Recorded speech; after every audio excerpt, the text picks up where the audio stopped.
Good morning students. अपन सब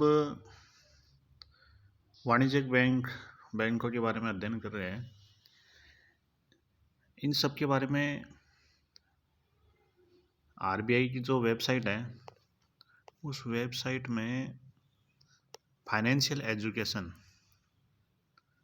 इसके बारे में एक लिंक है। तो उस लिंक में अपन ये सेलेक्ट लैंग्वेज करते हैं हिंदी। इसमें राजू और पैसों का पेड़ वित्तीय शिक्षा श्रृंखला आधारित एक मैटर दिया हुआ है, जिसमें एक राजू और पैसों का पेड़ जो कहानी है उसके माध्यम से हम बैंक क्या है, पासबुक क्या है, नॉमिनी कौन होता है, इन सब के बारे में देखेंगे। तो आप ज़रा ध्यान से देखना, हम इसको एक एक करके आगे बढ़ाते जाएंगे। तो राजू के उत्साहपूर्ण अभियान के माध्यम से हम यह कॉमिक हमें बैंकिंग आदतों के महत्व से परिचित कराती है और यह बताती है कि बैंकों से पैसे संचय करना कितना सुरक्षित और फायदेमंद होता है। राजू के इसी उत्साहपूर्ण अभियान की कहानी जो आरबीआई की जो वेबसाइट है फाइनेंशियल एजुकेशन पर भी उपलब्ध है और यह हम सब में आप सबके बीच में शेयर कर रहा हूँ। मैच करते हैं।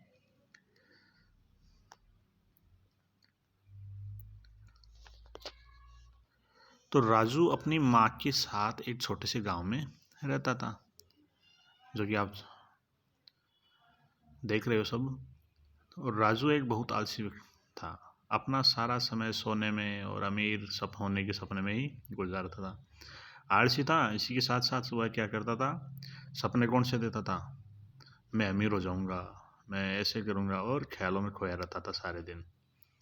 और इधर उसकी माँ दिन रात काम करके मुश्किल से 2 वक्त का खाना जुटा पाती थी। एक दिन राजू ने एक पेड़ का सपना देखा जिस पर पैसे उग रहे हैं। अरे वाह, क्या पेड़ है, यदि यह पेड़ मुझे मिल जाए तो मैं बहुत सा अमीर हो जाऊंगा। आगे देखते हैं। वह तुरंत ही रुपए वाले पेड़ की खोज में निकल पड़ा। उसने एक गठरी उठाई, छड़ी लगा के, और फिर निकल पड़ा पेड़ की खोज में। देखते हैं पेड़ उसको मिलता है कि नहीं मिलता है। वह बिना खाए पिए रात भर चलता रहा। एक दिन वह एक पेड़ के नीचे सुस्ताने के लिए लेटा और हमेशा की तरह जल्दी से ही सो गया, क्योंकि वह स्वभाव से आलसी था, नींद तो फटाफट आ जाएगी। अचानक उसे एक बूढ़े आदमी ने जगाया जो कि उसे घूर रहा था। तो उसने देखा ये अपने को कैसे घूर रहा है। बोला, आप कौन हो? तो बूढ़ा आदमी क्या परिचय देता अपना, लोग मुझे गोपी चाचा बुलाते हैं, लेकिन तुम कौन हो, इतने थके हुए क्यों लग रहे हो? उसने उस जवान व्यक्ति से राजू से पूछा। उसने बोला, मैं राजू हूँ और सफ़र पर निकला हूँ। तुम कहाँ जा रहे हो भाई? बूढ़े व्यक्ति ने पूछा। मैं एक ऐसे पेड़ की खोज में निकला हूँ जिस पर पैसे उगते हैं। बूढ़ा आदमी हंस के बोला क्या, कोई इतना बुद्धू कैसे हो सकता है? मगर राजू हैरान था। तभी बूढ़े आदमी ने राजू के लिए कुछ करने का फैसला किया। सोचा, यार ये नासमझ बालक है, इसको समझा दूँ तो क्या पता ये समझ जाए। और उसे वह एक बीज देता है। झोली में से उसने अपने बीज निकाला। बोला, मैं तुम्हें यह कुछ बीज देता हूँ, कुछ समय बाद इन बीजों से पौधे निकलेंगे और तुम उनका बहुत ख्याल रखना। जल्दी वो पौधे बन जाएंगे और फिर उस पर पैसे लगेंगे। राजू बड़ा खुश हुआ, लेकिन इसके बारे में किसी ने नहीं कहा ना। बूढ़े व्यक्ति ने कहा, इन बीजों की सारी शक्ति समाप्त हो जाएगी, तुम किसी को मत बताना ये बात। राजू बहुत उत्साहित हुआ। राजू ने सोचा, यह बूढ़ा आदमी ज़रूर कोई फरिश्ता है जिसने मुझे पेड़ ढूंढने में सहायता की और जिस पर पेड़ पैसे उगते हैं। सही है। वो रात दिन परेशान हो रहा था सपना आने के बाद में उस पैसे लगने वाले पेड़ की खोज में। बोले, बूढ़ा बाबा ज़रूर भगवान का रूप धारण करके आया और मुझे ये बीज दे रहा और मैं इन बीजों को उगा करके बहुत पैसे वाला हो जाऊंगा। आप हमारे उसने बूढ़े बाबा से कहा, आप हमारे घर ज़रूर आइएगा। मेरी माँ आप जैसे फरिश्ते से मिलकर बहुत खुश होगी। चिंता मत करो लल्ला, 1 साल बाद जब तुम्हारे पेड़ बड़े हो जाएंगे मैं तुम्हारे गांव ज़रूर आऊँगा। राजू ने बूढ़े आदमी को उसकी सहायता के लिए धन्यवाद कहा और अपने गांव की ओर चल पड़ा। राजू की माँ बेटे को देखकर बहुत खुश हुई। बोलो बेटा, कई दिनों बाद में घर पर आया, क्या पता कहाँ खो गया था तू। लेकिन राजू अब बदल चुका था। वह सीधा अपने बगीचे में गया। उसने सारे जंगली पौधों और झाड़ियों को उखाड़ फेंका। इसके पश्चात उसने बीज बो दिए। कौन से? जो पैसे लगने वाले बीज होते हैं। उसके मन में तो यही ख्याल था कि ऐसा ही होता होगा। जल्दी उन बीजों से पौधे निकलेंगे और वह उनको रोज पानी निकलने लगे तो वह उनको पानी देने लगा। दिन रात पहरा देता कि कोई उखाड़ के ना ले जाए। 1 साल बीत गया। पौधे भी बड़े हो गए, मगर रुपए का नामो निशान नहीं था। राजू दुखी हुआ। वह बूढ़ा आदमी मुझे धोखा कैसे दे सकता है? ऐसा लगता है मेरी तो सारी ही मेहनत बेकार गई। इन पेड़ों पर तो केवल पत्ते, लेकिन पैसे कहाँ। जल्दी मौसम बदला, पेड़ों पर फूल आए। राजू ने ऐसे फूले पहले कभी नहीं देखे। उनकी खुशबू दूर दूर तक फैलने लगी। सारे गांव में राजू के फूलों की चर्चा थी। गांव का एक व्यापारी आया। राजू के फूलों को शहर में बेचना चाहता था। उसने कुछ फूल खरीदे और राजू को बहुत अच्छी कीमत दी। बचे फूल फल बन गए। व्यापारी ने फलों को भी अच्छी कीमत देकर खरीदा। राजू अचानक अमीर बन गया। तब उसे बूढ़े आदमी की याद आई तो वह बूढ़ा आदमी सच बोल रहा था। पैसे वाकई में पेड़ पर ही फलते हैं, मगर अब मैं इन पैसों का क्या करूं? उसने अपने पुराने घर की मरम्मत कराई, अपनी माँ के लिए नए कपड़े खरीदे, खुद के लिए भी खरीदे होंगे, पर फिर भी बहुत सारा पैसा बच गया। राजू ने उसे भविष्य के लिए संभाल कर रखने का फैसला किया। उसने वह पैसे एक बक्से में बंद करके घर में रख दिए। मगर क्या हुई, एक दुर्घटना हुई और सारे पैसे चूहों ने खा लिए। अब शुरुआत होती है इस कहानी में जो हम समझना और समझाना चाहते हैं, क्या कि बैंक की आवश्यकता क्यों है, पासबुक क्या होती है, खाते कैसे खोले जाते हैं, तो वो सब इसके बारे में अब आएंगे। कॉमिक्स के माध्यम से क्या है कि आप सब इसमें इंटरेस्ट होता है कि क्या कैसे होता है। बैंक किंग का जो पुस्तक है वो आप सबने मेरे ख्याल से विस्तार रूप में पहली बार फर्स्ट ईयर में आप लोग पढ़ोगे। तो आज की कहानी में क्या होता है, राजू बहुत उदास हो गया। राजू को उदास देखकर उसकी माँ भी उसे सांत्वना देने की कोशिश करी। उसे सुझाया कि राजू बूढ़े आदमी से मिलने की कोशिश करे, शायद वह राजू की कोई मदद करे। संजोग से अगले ही दिन बूढ़ा व्यक्ति राजू के घर आया। उससे मिलने के लिए उसने उनसे सारी बात बताई कि कैसे पौधे पेड़ बने, कैसे पेड़ों पर फूल आए और उन्हें बेचकर उसने पैसे कमाए, कैसे उसने भविष्य के लिए बचा कर रखे और वो सब कुछ पैसे सारे चूहों ने खा गए। बूढ़ा आदमी उसकी नादानी पर फिर हंसने लगा। राजू आश्चर्यचकित था। तो चूहे तुम्हारी सारी मेहनत की कमाई खा गए?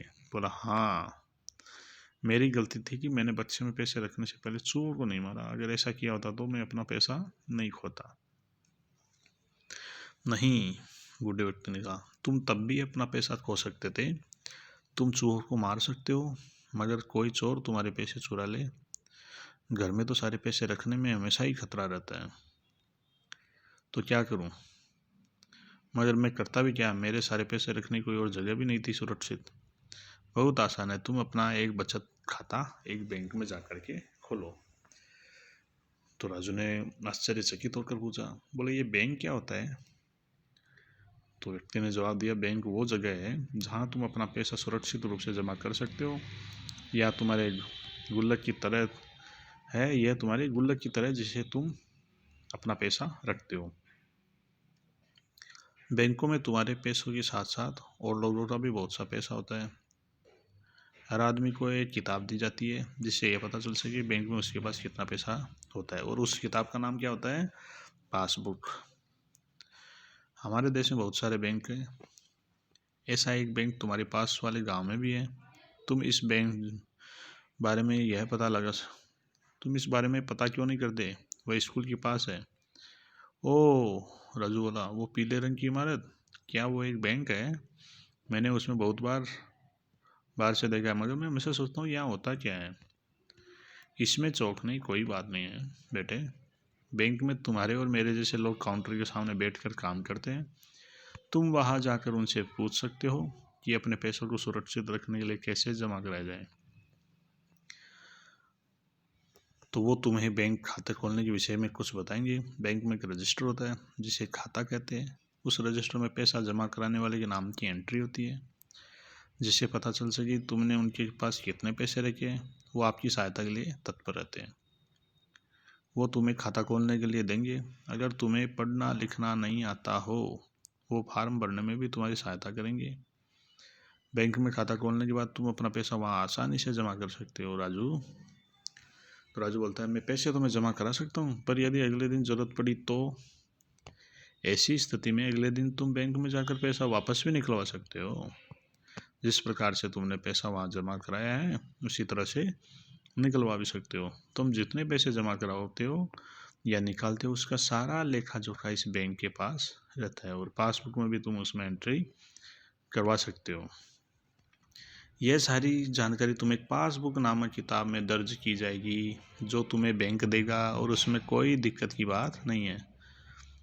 अब वो राजू पूछता है, मुझे ये बताइए कि बैंक में पैसा कितना सुरक्षित है? अगर बैंक चलाने वाले आदमी अगले दिन गांव से गायब हो जाए तो क्या होगा?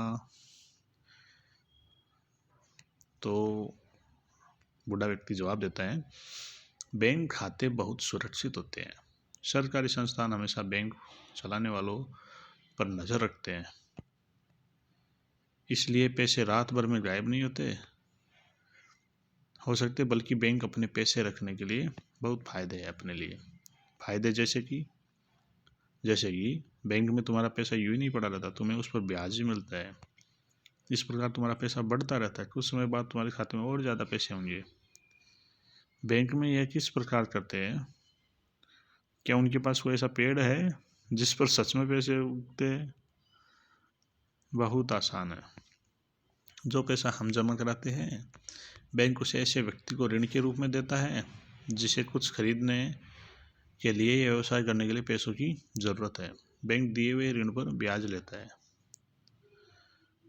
तो अपन ने वहाँ जैसे राजू ने पैसे जमा कराया तो बैंक के पास जमा हो गए, वो उसको ब्याज देता है।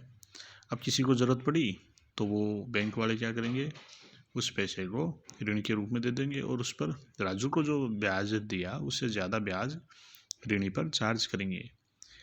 तो बूढ़ा व्यक्ति कहते, बैंक ब्याज पर कुछ पैसा अपने पास रखता है और कुछ तुम्हें दे देता है। इस तरह से बैंक में तुम्हारे पैसे से कमाई होती है। राजू बोला, यह तो बहुत अच्छा है, इससे मेरा पैसा बैंक में सुरक्षित रहेगा और मैं उस पर ब्याज भी कमा पाऊँगा। अब मुझे एक बात बताइए बाबा, हाल ही में मैंने सुना कि मेरे दोस्त श्यामू ने ट्रैक्टर खरीदने के लिए बैंक से ऋण लिया है, क्या मैं भी ऐसा कर सकता हूँ? हाँ राजू, तुम ज़रूर ऐसा कर सकते हो। बैंक से ऋण लो, उस पैसे से बीज और खाद खरीदो, अपने बगीचे में फल सब्जियाँ लगाओ। तुम उन्हें बाजार में बेचकर और पैसा कमा सकते हो। उन पैसों से तुम अपना ऋण भी चुका सकते हो और बचा हुआ पैसा अपने बैंक खाते में सुरक्षित रख सकते हो। फिर राजू पूछता है, मेरे दिमाग में एक और प्रश्न आया। मेरे साथ मेरी माँ भी रहती है, मैं उनके लिए भी कुछ पैसे रखना चाहता हूँ, क्या वह भी बैंक खाता खोल सकती है?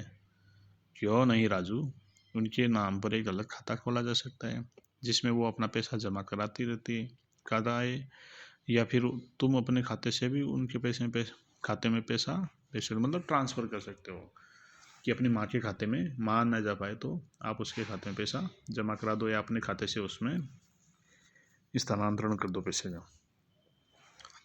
तुम अपने खाते में उनका नाम डालकर जॉइंट अकाउंट भी खुलवा सकते हो, मगर तुम्हें याद रखना चाहिए कि चाहे वह तुम्हारा या तुम्हारी माँ का अलग या जॉइंट खाता हो, तुम्हें एक ऐसा व्यक्ति चुनना होगा जिसके पास तुम दोनों में से किसी के साथ भी दुर्घटना होने की स्थिति में तुम सारे पैसे छोड़ना चाहोगे।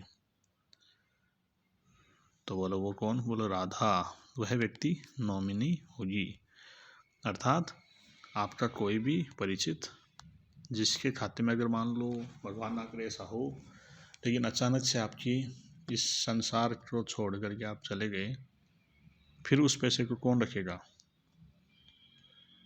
तो राजू सोचने लगा, मैं सच में भगवान का उस दिन के लिए आभारी हूँ जब मैं आपसे मिला हूँ। बूढ़े व्यक्ति को कहता है, आपने मुझे उस पेड़ का रहस्य बताया जिस पर फल लगता है, और भी बताया कि पैसे को कैसे सुरक्षित रखा जा सकता है। तो राजू कहता है, चलो माँ बैंक चले। इस प्रकार से यह कॉमिक्स के माध्यम से आप सबको भारतीय रिजर्व बैंक की वेबसाइट पर ये मिल जाएगा। इसमें आप सबको पता चला होगा कि बैंक क्या है, बैंक कहाँ रहते हैं, बैंकों में खाते कैसे खुलवाए जाते हैं, कौन वहाँ काम करते हैं, इसी के साथ साथ और नॉमिनी क्या होता है, पासबुक क्या होती है, ये सब हमने समझा। तो आप सब लोग भी जैसे रिजर्व बैंक की साइट है, बैंकों की साइट है, उन पर अपडेट होते रहना चाहिए।